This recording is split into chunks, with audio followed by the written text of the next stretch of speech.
नमस्कार विद्यार्थी मित्रांनो, विजन गव्हर्नमेंट जॉब या आपल्या एज्युकेशन चॅनलवरती आपलं पुन्हा एकदा स्वागत आहे. आज आपण तुमच्या सीसॅटमध्ये जसे क्वेश्चन येतात, जसे की ट्रँगल किती आहेत हे मोजा, तर याच्यासाठी आपण काहीतरी शॉर्टकट ट्रिक यूज करणार आहे आणि ते आपण अभ्यासू. आता तुम्हाला वाटत असेल की सर आपण ट्रँगल मोजायसाठी पण काही शिकवायला लागतं का? आपण सरळ सरळ 1 2 3 4 असे नंबर दिले की मोजू शकतो ना. मात्र आपल्याला माहिती आहे की ते एक्झाममध्ये 30 40 असे किती पण ट्रँगल विचारतात. मग आपल्याला ते मोजत बसण्यासाठी मिनिमम 4-5 मिनटं तरी जातात आणि चुकतो पण आकडा आपला दरवेळेस. तर त्याच्यामुळं आपण काहीतरी ट्रिक आणि काहीतरी लॉजिक यूज केलं तर आपल्याला ॲक्युरेसी पण चांगली भेटेल, मार्क पण चांगले भेटतील आणि कमी वेळेमध्ये अगदी सॉल्व्ह होईल.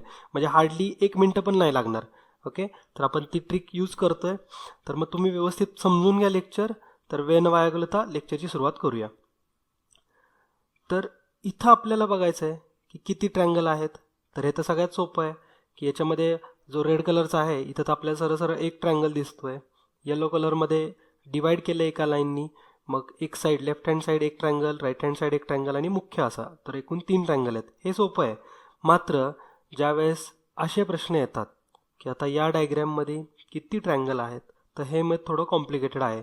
तुम्ही 1-2 मिनटं 3 मिनटं दिले तर तुम्ही मोजू शकाल. मात्र काहीतरी ॲक्युरेसीमध्ये पण थोडासा प्रॉब्लेम येऊ शकतो आणि एक्झामच्या प्रेशरमध्ये चुकू पण शकतं.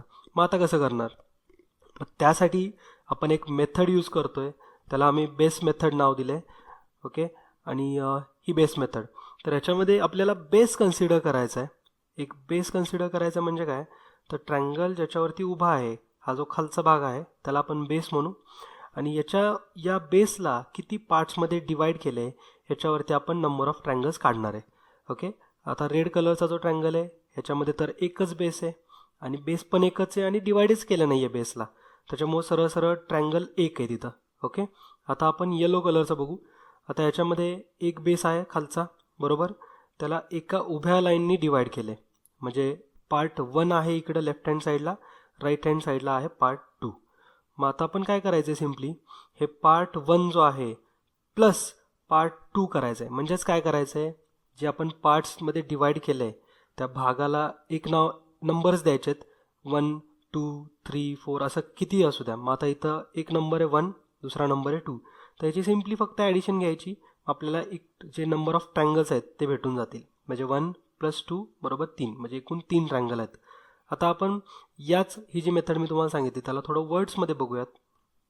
मेथड काय सांगते की एकाच बेसवर जर त्रिकोण असतील तर फक्त आपल्याला ते जे त्रिकोण आहे हा किती भागांमध्ये विभाजले आहे किंवा डिवाइड केला आहे ते बघायचं आहे. आणि सगळ्या भागांची जी नंबर्स आहेत याची बेरीज करायची, नंबर्सची बेरीज करायची. ओके, म्हणजे 1 + 2 + 3 किती जे भाग असतील त्याची बेरीज करायची. तुम्हाला थोड्याशा हार्ड लेवल प्रॉब्लेमवरून आणखीन पटकन समजून जाईल.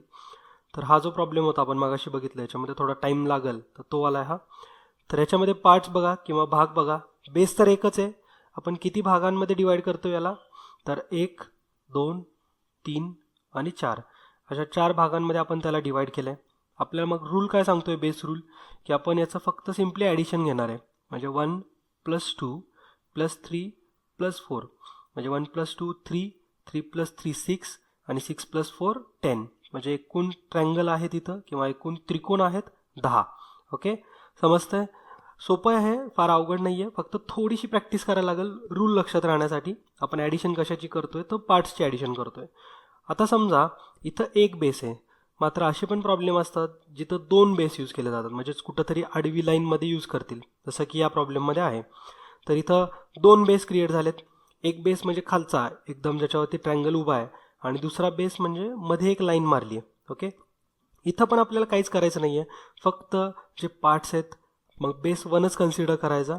त्याला किती पार्ट्समध्ये डिवाइड केले, तर इथं 1 2 3 आणि 4, तर यांची परत ॲडिशन घ्यायची आणि किती बेस आहेत तुमच्या ट्रँगलमध्ये किंवा तुमच्या डायग्रॅममध्ये त्यांनी मल्टिप्लाय करायचं. आता इथं 2 बेस आहेत ना, बेस 1 आणि बेस 2, तर फक्त 2नी मल्टिप्लाय करायचं, म्हणजे 10 × 2, म्हणजे एकूण ट्रँगल आहेत 20.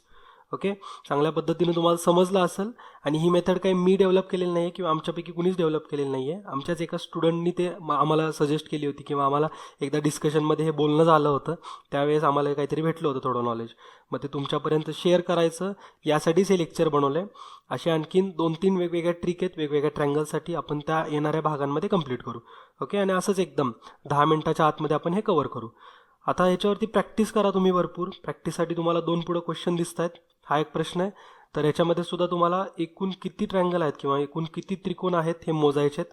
आणि पुढचा हा एक प्रश्न आहे, याच्यामध्ये 2 बेस आहेत. तर असे 3 बेस पण सुद्धा तुम्ही करू शकता, 4 बेस सुद्धा करू शकता आणि प्रॅक्टिस करू शकता. ओके, आणि ही मेथड तिथं सगळीकडे अप्लाय होईलच. तर ज्यांना कुणाला याचे आन्सर भेटलेत त्यांनी कमेंट बॉक्समध्ये नक्की मेन्शन करा. आणि थोडंसं तुम्हाला मी प्रोजेक्टबद्दल सांगाल आमच्या, की बरेच जण खूप जास्त इंटरेस्टेड आहेत आणि तुमचा जे इंटरेस्ट आहे याच्यामुळं आम्हाला पण खूप एनर्जी भेटते की आम्ही पण त्याच्यावरती फार वर्क करतो हार्ड एकदम. आणि मी फक्त अनाऊन्समेंट आधी का केली होती, कारण तुम्ही कुठं तुमचे एक ट्युशन्स फीजसाठी भरपूर पैसे देऊन परत वाईट वाटायला नको तुम्हाला, म्हणून आधीच सांगितलं होतं की तुम्ही क्लासेस कुठं लावू नका, आम्ही काहीतरी प्रोजेक्ट लॉन्च करतो आहे. ओके, तर मग तेच मी तुम्हाला सांगाल आणखीन एकदा, कुठंसुद्धा तुम्ही क्लासेस लावू नका आत्ताच, आणि लावायची गरजच नाही आहे. फक्त प्रोजेक्टपर्यंत थोडासा टाईम द्या आम्हाला, थोडासा वेट करा. ओके, आणि स्वतःचा अभ्यास तरी सुरूच ठेवा. 2018वाल्यांसाठी सांगतोय मी, 2017वाल्यांसाठी हा प्रोजेक्ट नाही आहे बिलकुलसुद्धा. एक्झाम झाल्यानंतरच लॉन्च होणार आहे, त्याच्यामुळे अजिबात घाई करू नका तुम्ही. आणि आम्हाला पण थोडा एक टाईम स्पॅन द्या. मात्र कुठं क्लासेस लावून उगाचच ते 50-60 हजार रुपये फीज कुठंतरी अडकून ठेवू नका.